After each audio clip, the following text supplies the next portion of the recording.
Caríssimos irmãos e irmãs, a primeira leitura de hoje, retirada da carta de São Tiago, nos apresenta um ponto que seria importante que nós refletíssemos, que nós aprofundássemos na nossa vida espiritual. São Tiago aqui, dentre outras coisas, ele fala sobre o pecado da ira. São Tiago não está falando sobre a ira justa, a ira santa que existe, mas aqui está falando do vício da ira, do pecado da ira, do pecado capital da ira. Então, São Tiago está falando para crentes, isto é, para cristãos que já criam, que já acreditavam em Deus, que já haviam começado um processo de conversão, mas sim, haviam começado um processo. Por quê? Porque, meus santos, enquanto estivermos neste mundo, nós sempre podemos progredir no amor de Deus. Se a Virgem Maria cresceu no amor de Deus aqui na terra, ela que já nasceu na sétima morada, mas cresceu no amor de Deus, quanto mais nós, que precisamos crescer não apenas no amor de Deus, mas na luta contra os nossos pecados, os nossos vícios e defeitos. Então, o nosso progresso, o nosso caminho é muito longo, nós temos muita coisa o que mudar. Pois bem, é o caso aqui de São Tiago, que ele vai apresentar, falando, quando ele diz: meus queridos irmãos, sabei que todo homem deve ser pronto para ouvir, mas moroso para falar e moroso para se irritar, pois a cólera do homem não é capaz de realizar a justiça de Deus. Mais abaixo, no versículo 26, ele vai dizer: se alguém julga ser religioso, versículo 26, e não refreia a sua língua, engana-se a si mesmo, a sua religião é vã. Então, são palavras muito fortes de São Tiago, que diz: olha, que religião é a sua se você não se domina a si mesmo?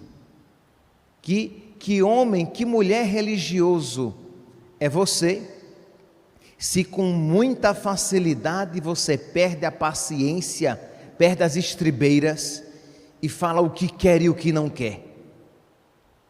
Se você não trabalhar a sua ira, a sua religião será vã. São Gregório, ele fala dos malefícios da ira para a vida espiritual. Isto é, repito, aqui nós estamos no contexto de quem tem fé, de quem já começou a amar a Deus, de quem já começou a praticar a religião e já começou este processo de vida espiritual, de busca de perfeição. Pois bem, São Gregório diz: a ira é um grande obstáculo para o progresso espiritual. Então a gente às vezes não dá muito valor, assim, tem consciência de que a ira não é virtude, de que é pecado, mas a gente fica muito apegado aos outros pecados e quando confessa de maneira banal: tenho perdido a paciência. Mas assim, é aquilo que você sabe que é pecado, mas que você não perde nenhum sono por causa disso e não tem investido as suas forças espirituais para combater, porque não tem visto, não tem olhado com seriedade para esse pecado, para esse vício que de alguma maneira tem amarrado você e impedido você de progredir na vida espiritual. Então aqui, quando é que isso acontece? nas várias situações da nossa vida. É a perda de paciência em casa, é a ira com as pessoas próximas a mim no meu trabalho, ao volante no trânsito quando estou dirigindo. É aquela ira não demonstrada, contida, mas alimentada interiormente. Você pode nem sequer manifestá-la, mas ela está ali, alimentada, porque você não a trabalha. Então ela vem e você remoe aquilo o dia inteiro, com aquela ira não combatida. Pois bem, São Gregório diz, ela é um obstáculo para o crescimento na vida espiritual. Você nunca vai ser um homem religioso, uma mulher religiosa, um homem de Deus, uma mulher de Deus, um homem sábio. Por quê? Porque é algo aparentemente tão pequeno, mas para o qual você não voltou seriamente a sua atenção. Então diz São Gregório, a ira, ela impede a sabedoria, porque imagine, quem é que vai chamar de sábio, de sábia, uma pessoa que com facilidade mete os pés pelas mãos. Então impede a sabedoria, a amabilidade, isto é, diz São Gregório, essa virtude tão necessária socialmente, você ser uma pessoa amável, cortês, gentil, você perde isso daí, porque é uma pessoa bruta, se não em todos os momentos, mas é aquilo, fulana é de pavio curto. Então quem é que vai aconselhar uma pessoa assim? Eu conheço algumas pessoas que às vezes eu sei que precisariam ser corrigidas, mas são pessoas tão irascíveis que eu sei que no menor estímulo aquela pessoa cairá numa falta de caridade ainda maior. Então você se abstém de corrigir, se abstém de dizer qualquer coisa, que muito provavelmente o efeito será ainda pior. Então, claro, nós, se não formos corrigidos, como é que iremos crescer na sabedoria, no amor a Deus? São Gregório continua, perderá com facilidade a justiça, porque a paixão impede de reconhecer os direitos do próximo. Então você, quando está irado, você não vai ter a paciência e a mansidão necessárias para você saber até onde deve ir. Você vai sempre extrapolar os seus direitos, achando, então aqui até vale também, por exemplo, quando você vai corrigir alguém. Se você corrige com a ira desenfreada, você perdeu a virtude, você desrespeitou, você faltou com a caridade, você não fez o que deveria fazer. São João Bosco diz, se você está com a ira queimando no seu coração, não corrija.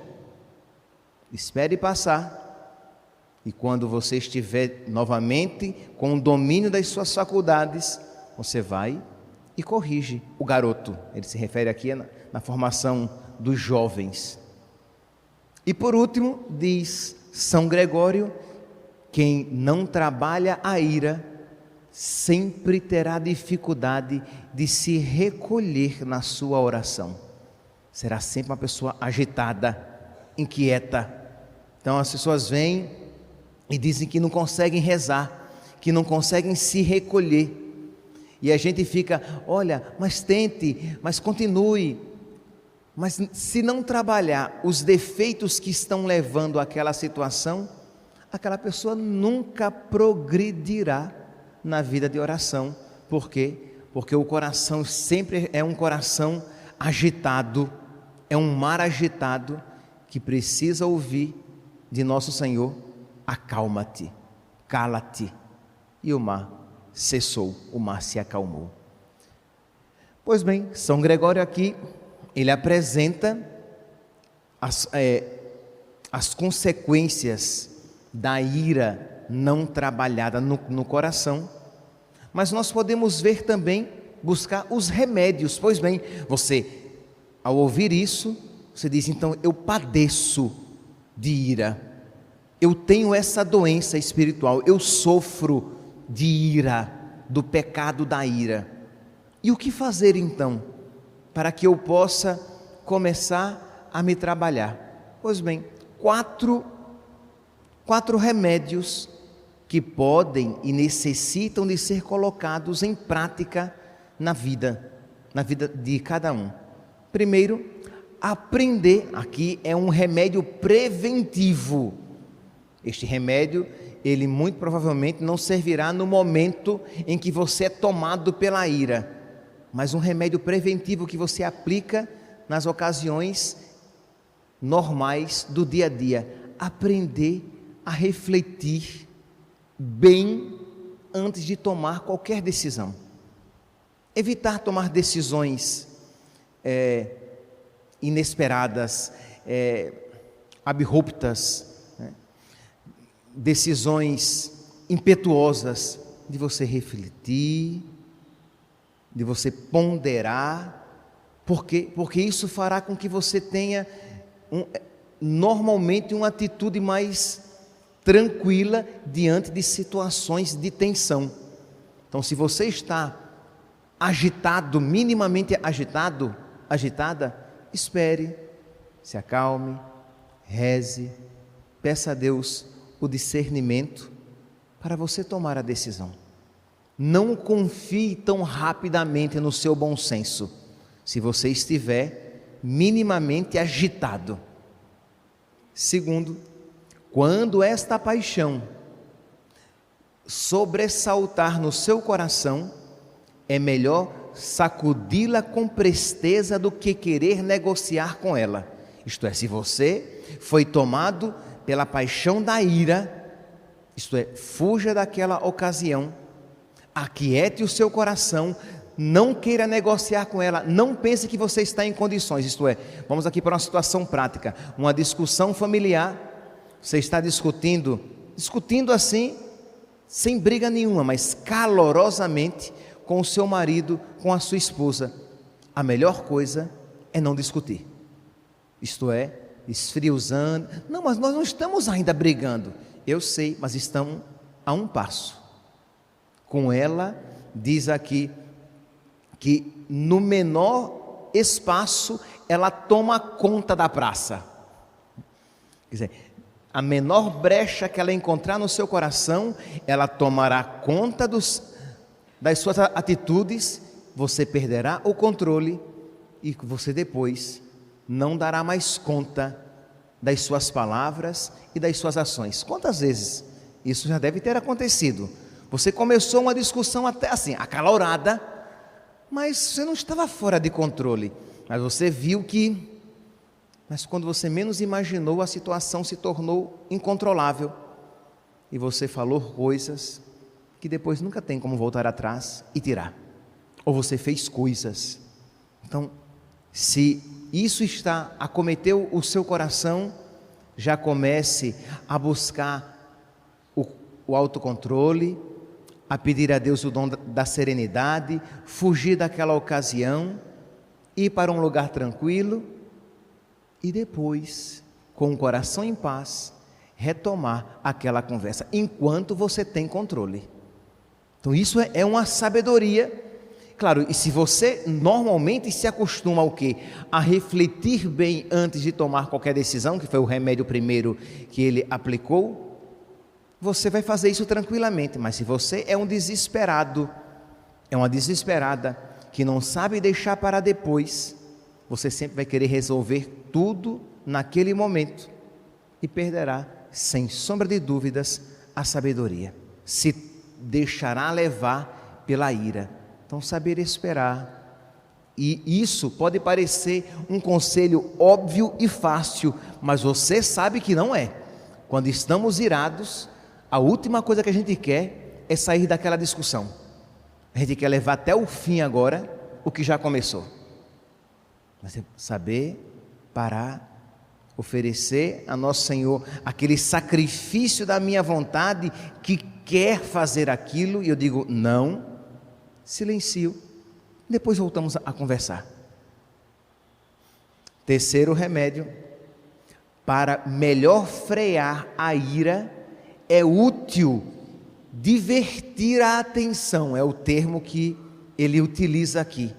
Divertir a atenção é voltar a atenção para outras realidades, não ficar remoendo aquilo no coração, discutindo interiormente, alimentando aquela briga interior. Não, simplesmente você está numa discussão acalorada, você lembrou-se de algo que lhe trouxe a ira, ao invés de você ficar alimentando aquilo, você vai pensar em outras coisas, ou no seu trabalho que você está fazendo, ou pensar em Deus. Jesus me ensinou a perdoar. Jesus me ensinou: perdoai-nos as nossas ofensas, assim como nós perdoamos a quem nos tem ofendido. Jesus perdoou também. Imagine, Jesus chamou Judas de amigo. Ora, se Jesus é Deus, ali não era sarcasmo, era verdade. Jesus queria tê-lo como amigo, Jesus o amava, embora Judas o tivesse traído. Jesus rezou pelos seus algozes na cruz, aqueles que foram seus carrascos, aqueles que o maltrataram, ele rezou por eles na cruz. Meu Deus, eu preciso também ter um coração semelhante ao teu. Jesus, manso e humilde de coração, fazei o meu coração semelhante ao vosso. Então seja você distraído, aí vai ver muito de acordo que às vezes estamos tão agitados interiormente que não conseguimos nos ater a um pensamento religioso. Então tá bom, então vá fazer algo manual, vá fazer algo prático, mas desvincule-se daquele pensamento, solte aquele pensamento, que já será difícil. Às vezes a situação é tão complicada que você não consegue já sair daquela situação para a oração. Então tá bom, vá fazer outra coisa, vá limpar chão, vá lavar banheiro, entendeu? Saia correndo como um louco, mas desvincule-se daquele pensamento e faça aquilo como um ato de amor a Deus. Senhor, eu quero me desvencilhar deste pensamento de ira, de raiva, que pode levar você ao rancor e ao ódio. Não seja ingênuo, você não é tão bom quanto pensa, você é capaz de odiar e de matar alguém no seu coração. Então, para que você se desvincule, se desvencilhe disso, que você se utilize de todos os meios lícitos. Mas se você perceber que há uma mínima abertura para Deus, jogue-se nos braços dele, não tenha dúvida que ele dará a você a graça de transformar aquela ocasião de ira numa ocasião de perfeita caridade, de por amor a Deus relevar, perdoar, deixar para lá, entregar nas mãos de nosso Senhor, por amor a Deus. Ora, se Deus é Deus, e Deus é Deus, meus irmãos, Ele pode transformar os nossos corações. Nós podemos, diante de uma situação de injustiça, de maldade, olhar para aquela pessoa com caridade e dizer: meu Deus, tem misericórdia dele, ele não sabe o que está fazendo. Jesus quer nos dar um coração semelhante ao dele, e é exatamente para isso que nós comungamos, para ter um coração semelhante ao dele, e é exatamente por causa disso que nós ouvimos a palavra de Deus, para que ela gere em nós um coração semelhante ao dele, que ama os inimigos. Mas como amar os inimigos? Como ter misericórdia? Como perdoar? Com um coração que com muita facilidade se entrega à ira, à cólera, e raramente trabalha este defeito, visto como um bobo, como pequeno, mas que nos impede de progredir na nossa vida espiritual. Meus queridos irmãos, sabei que todo homem, que toda mulher, que todo jovem deve ser pronto para ouvir, mas moroso para falar e moroso para se irritar, pois a cólera do homem não é capaz de realizar a justiça de Deus. Se alguém pensa ser religioso e não sabe segurar a sua língua, a sua religião é vã. Ele se engana a si mesmo. Louvado seja nosso Senhor Jesus Cristo.